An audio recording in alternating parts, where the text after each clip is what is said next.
Welcome to the Artists Podlight podcast, dedicated to honoring both artists and the creative process. I'm your host, Sydney George, here with my co-hosts, Ann Martinez, Tim Jungren, Hey. and Marnie Birmingham. Hello. Today we're casting our Podlight on executive chef and co-owner of Circa 1886 in Charleston, South Carolina, Marc Collins. Hello. I was fortunate enough to meet Marc in October and enjoy an unforgettable chef's tasting menu he created for my husband and me at his legendary restaurant. Thank you for joining us today, Marc. Glad to be here.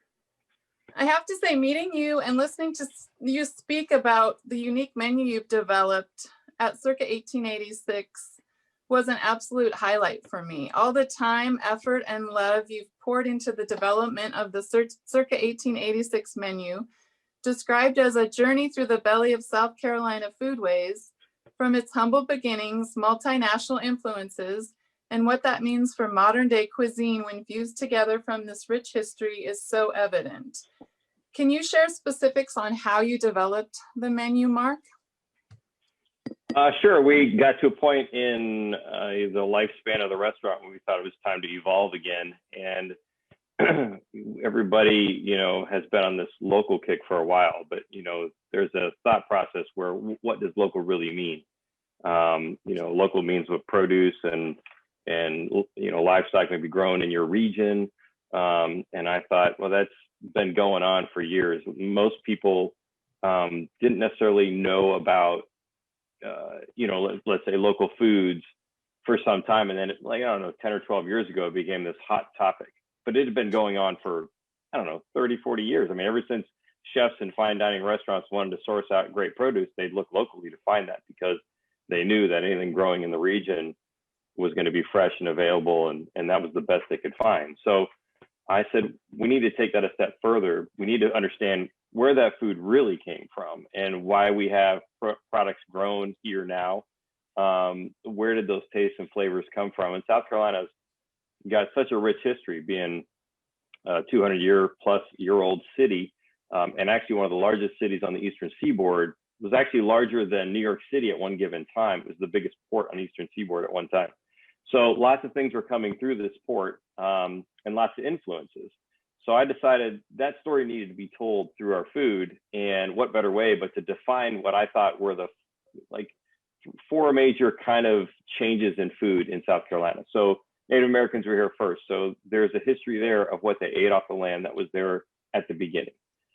So Cherokee being probably the easiest to kind of get a hold of some information on, that's the one we sort of relied on heavily. There are other tribes that were in South Carolina, but there isn't as much history on those tribes. So we ended up, researching what we could there, but mostly Cherokee because of the background and the history there.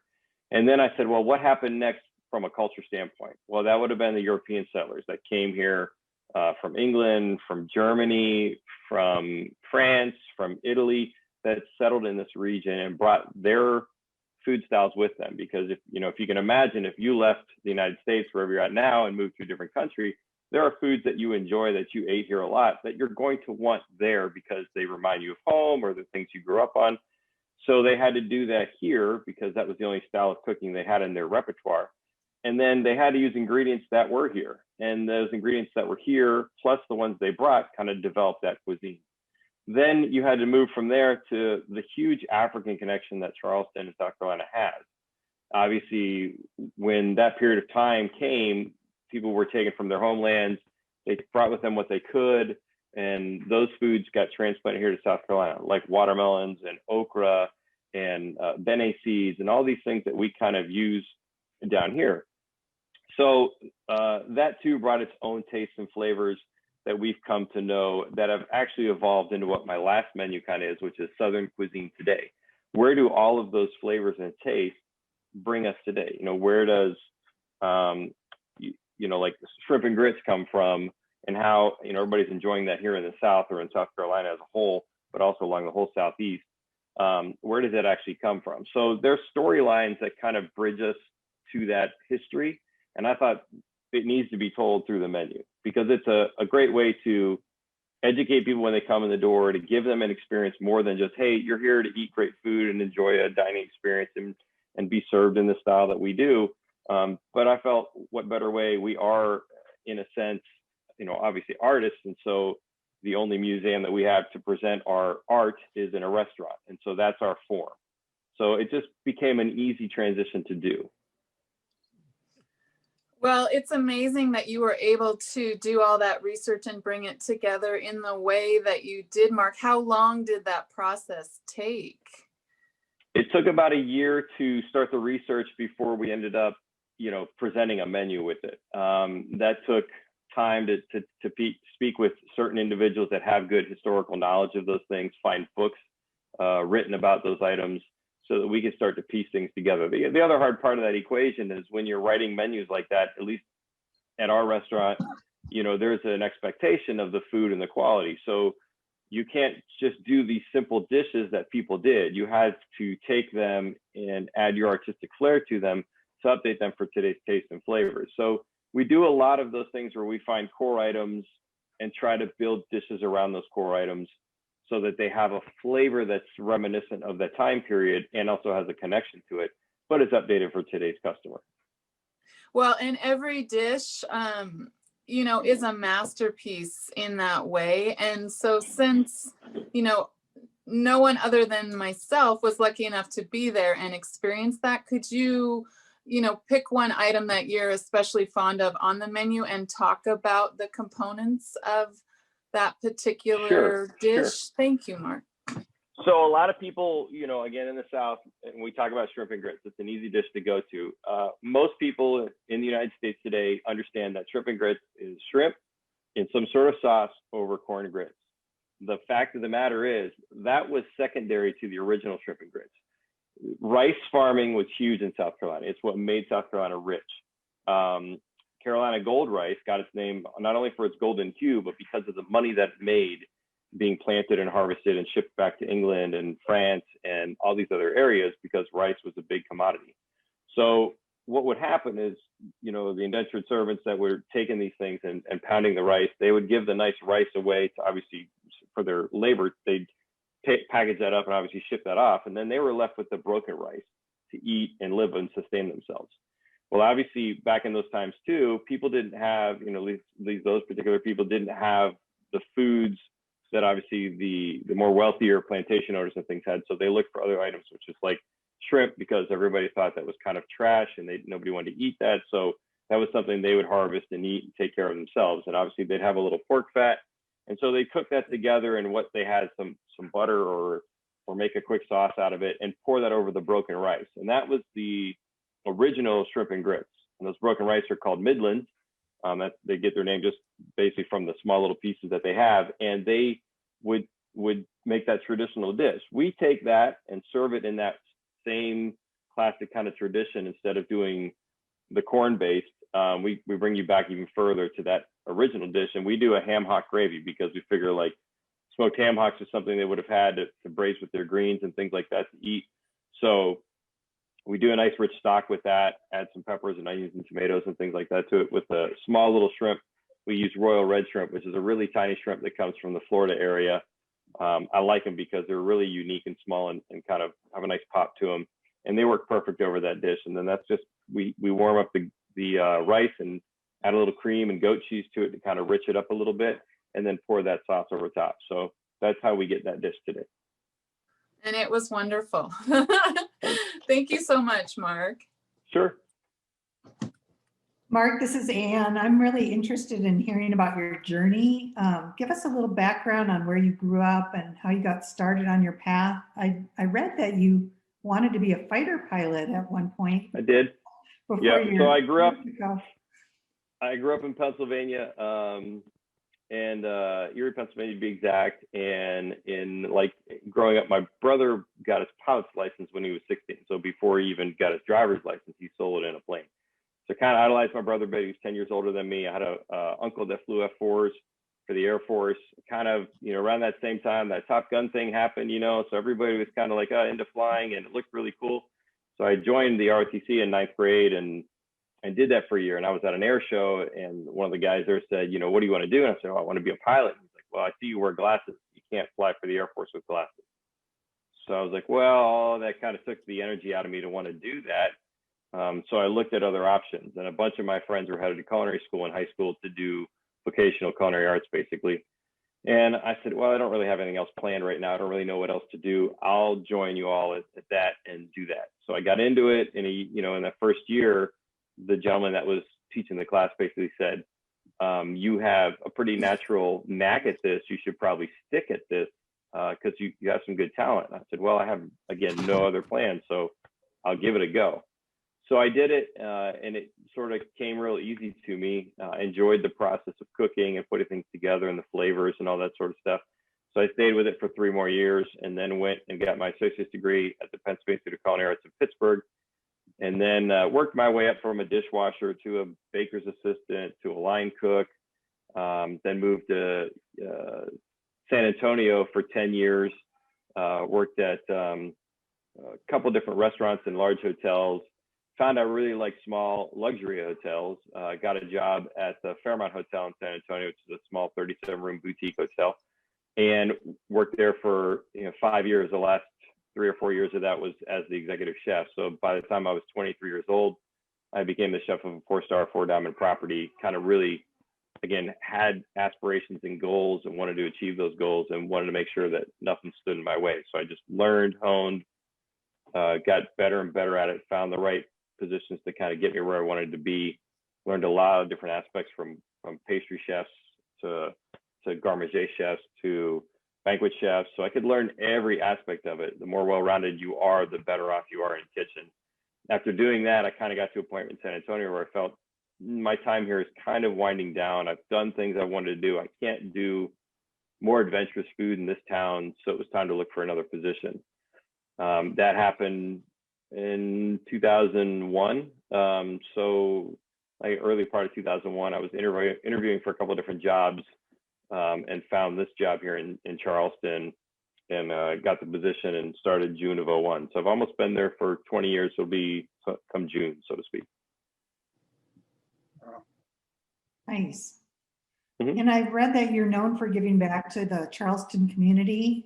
Tell us about some of the organizations you're involved with there. Yeah, so, part of, a big thing for me is as a chef, if you really truly look at your history and your career, you didn't get there without help from other people. And that's true of most careers anyway. If you really think about it, you're no better than the people that taught you. And those people invested time and effort to get you where you're at. And there's only one way to help out, is to give back, whether it's in my kitchen, teaching other people how to do the job, or by helping the community raise awareness to certain charity events.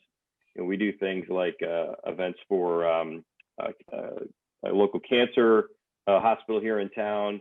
We do events for the local food bank, March of Dimes.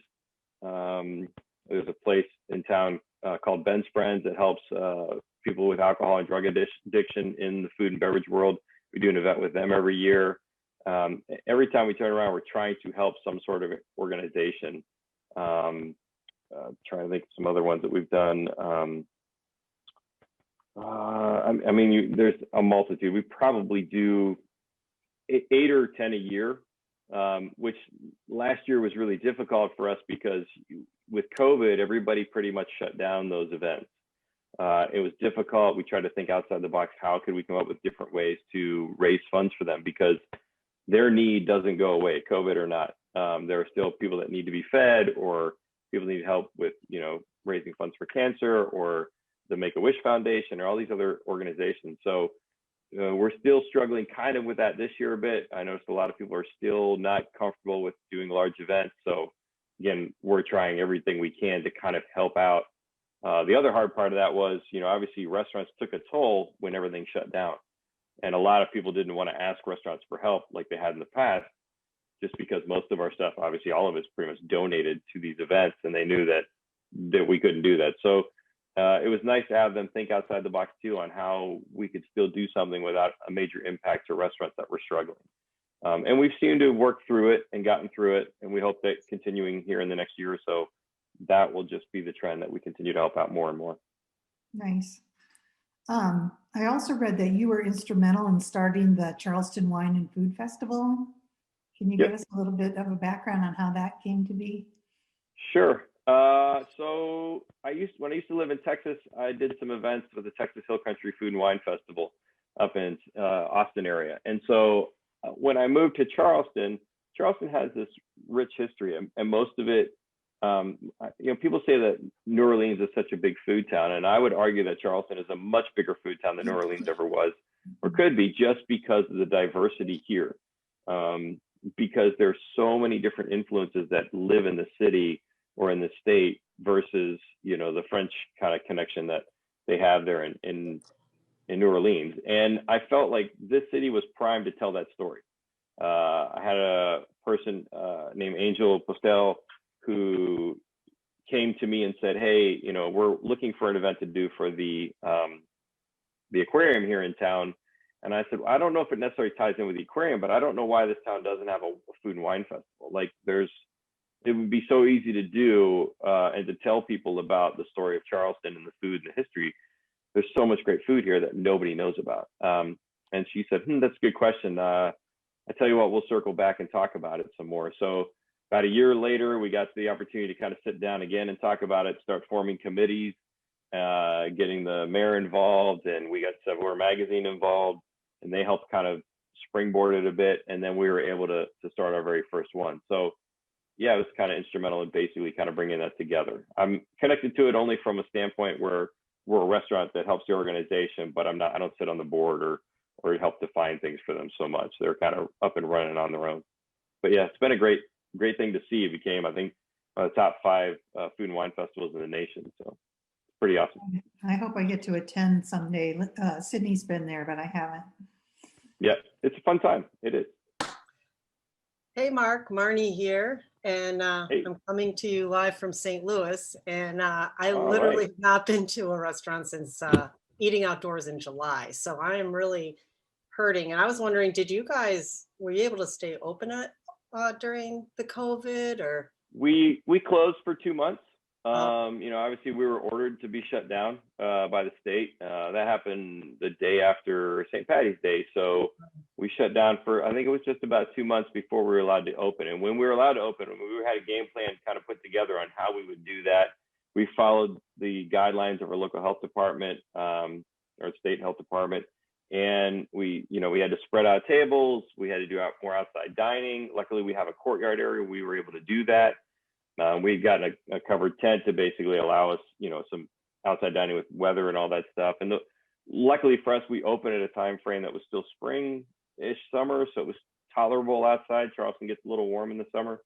We've done everything from, making sure that our menus, which generally you hand to somebody, are, disposable. You take them with you. Everything was not set on the table. We'd set the table the moment we sat down. We bought, alcohol and sprayed down everything when a person left or people left. We have a mandate still in place where if you're coming in the restaurant, you got to have your mask on.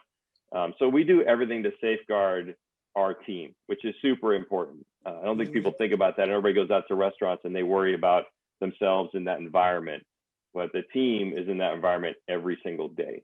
And if we can keep our team safe, we think we're doing a good job of keeping our customers safe. And since opening, none of our front of the house or back of the house team has had COVID. So we're doing, we think, is a pretty good job of keeping everybody safe. Wow, you just answered my questions, because I was wondering about your team. You're working in this close quarters with people, and they're like your family. And I was curious as to, if your business model had to pivot. It sounds like you had a couple months to kind of come up with a game plan to how you were going to reopen. And I was kind of wondering about how you kept your creativity and your sanity, and how you sort of took care of your employees. It sounds like no one got sick. That's amazing. It is pretty amazing. We had a little scare last week with somebody whose brother contracted it, and he was living with his brother.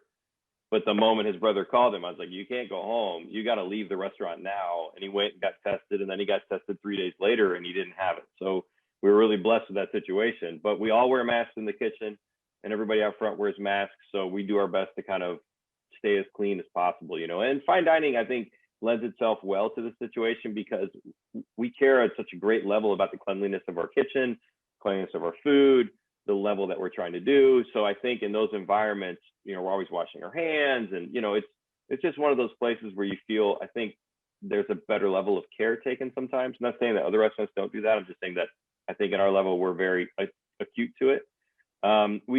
When we did open, obviously there was this pent up demand to go out, and a lot of people went out. We were able to get some PPP loans and help take care of our staff and get us through that bump where we knew we'd be busy, but we didn't know how busy we would be. Mhm. But I would say that, and I've talked to a few chefs who are in our situation, it was not a bad year.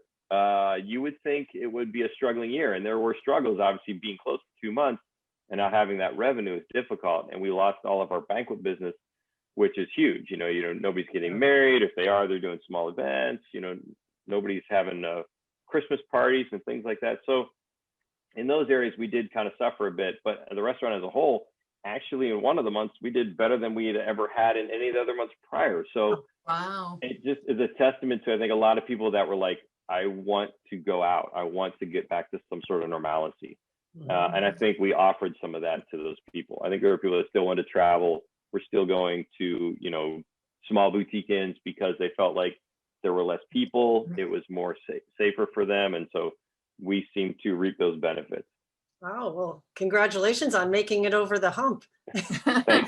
Thanks. Well, there's another hump now we're dealing with, so we'll see how this goes. But yeah, hopefully things improve with the you know, the shot going out and everybody being able to get some sort of immunity to this, hopefully.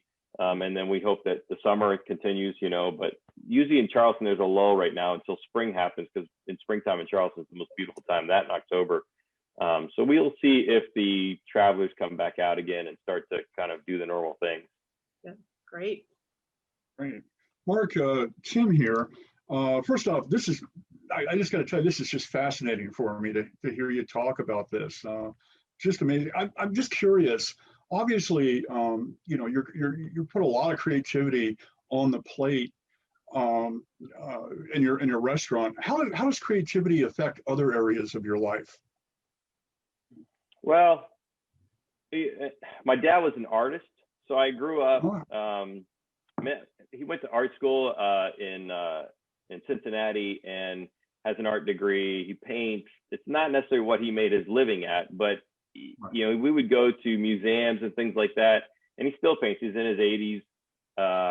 He's got a really, and he loves our abstract things. So he taught me a lot about composition and how to place things in a painting, which I still use when placing things on a plate. There's always a beginning and an end to have the flow on a plate for us, and there's also a beginning and an end in most paintings.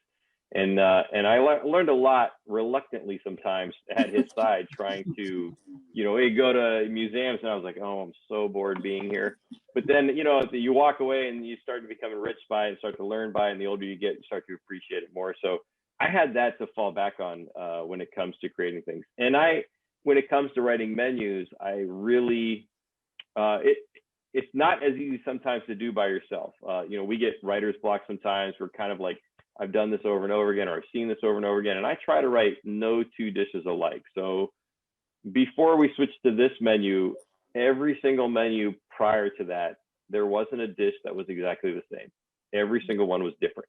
And you think of, you know, writing that for 18 years of your life and writing a different dish, and you change the menu 3 or 4 times a year. I mean, you're talking about a lot of dishes that you have to come up with that are different.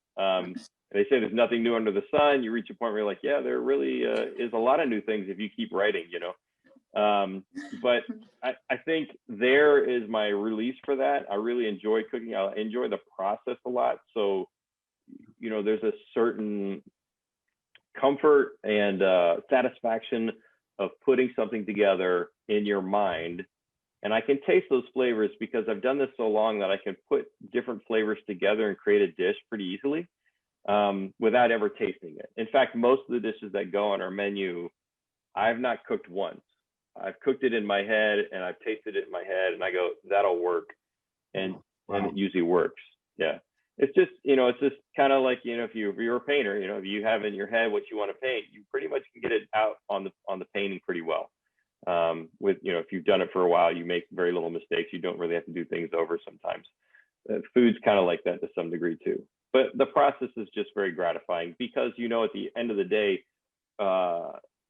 like some artists will paint and never know who watched their painting or looked at it and said they liked it. Me, I get to find out really quickly whether you liked what I made or not.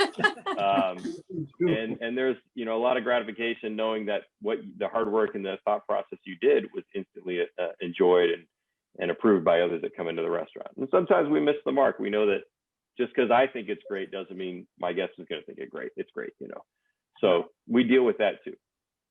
It's fascinating to me because hearing you talk, I just realized that, through your work, you're actually engaging all the senses of your customers. Right. Not only taste, which is obviously vitally important, but everything else, visually and smell and everything. And to do that, I mean, all those elements have to come together as one, right? Perfectly. Yeah, exactly. So, we think about it, we think, how can we serve this? Is there a unique way to present this in front of a guest besides just here's your plate of, your dinner or whatever? And so, there are some dishes that we have that we serve smoked under glass. We pour things table side because there's more of an engagement there. And I think people appreciate that. Again, you're coming out to a restaurant like ours. Obviously, there's a cost involved there. That cost is obviously the caliber of the food that we're using, the caliber of the employees that we have to produce those sorts of things, the china, where all these things got to go into fine dining. People are like, it's expensive to go dine. Like, well, you're getting more than just, food in a sense. You're getting an experience that hopefully will last a lifetime. Those memories will be there. You'll remember your anniversary or birthday and when you had dinner and that food that you ate, you'll tell others. So there's more of a communal spirit there that has to work together cohesively for you to have a great experience. Absolutely. Yeah. I'm wondering, Marc, what's on your bucket list? Well, this year, I was a couple of years ago, actually, I was approached by a gentleman who does tours to Croatia. And this year we finally were able to put a tour with myself together. So we have a trip in August, and I'd never been to Croatia. I've only been out of the country a couple of times, one to get married in Jamaica.